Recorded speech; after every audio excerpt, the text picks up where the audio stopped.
Hello বন্ধুরা, সবাই কেমন আছো? আশা করি সবাই খুব ভালো আছো, আমিও ভালো আছি। তো আবারও চলে এসেছি একটা নতুন ভিডিও নিয়ে। তা দেখতেই পাচ্ছ গুরুপমানন্দ মহারাজের মন্দিরে এসেছি।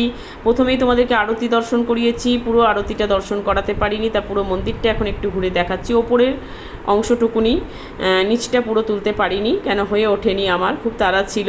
তা অনেক দিন ধরে প্রভুর কাছে যাবো করছি, যাওয়া হচ্ছে না, তাই আজকে চলে এসেছি। তারপরেই বাবা ভোলেনাথকে দর্শন করতে এসেছি।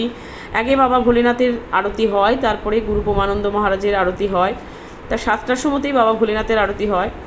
তা আমি আমার কপালে জোটেনি বাবা ভোলেনাথের আরতি। যাই হোক, প্রভুর আরতি দেখেছি, একই ব্যাপার, প্রভুরই তো অংশ, দেখে মনটা ভীষণ শান্তি হয়। আর এখানে আসলেই যেন একটা কি বলবো, মস্তিষ্ক ঠান্ডা হয়ে যায়। প্রভুর কাছে প্রার্থনা করি সবার জন্য, সবাইকে যেন ভালো রাখে, সুস্থ রাখে। আর তোমরা যারা এসছো তারা তো জানোই, আর যারা এখনও আসোনি তারা একবার প্লিজ ঘুরে যেও। ভিডিওটা কেমন লাগলো অবশ্যই কমেন্ট করো।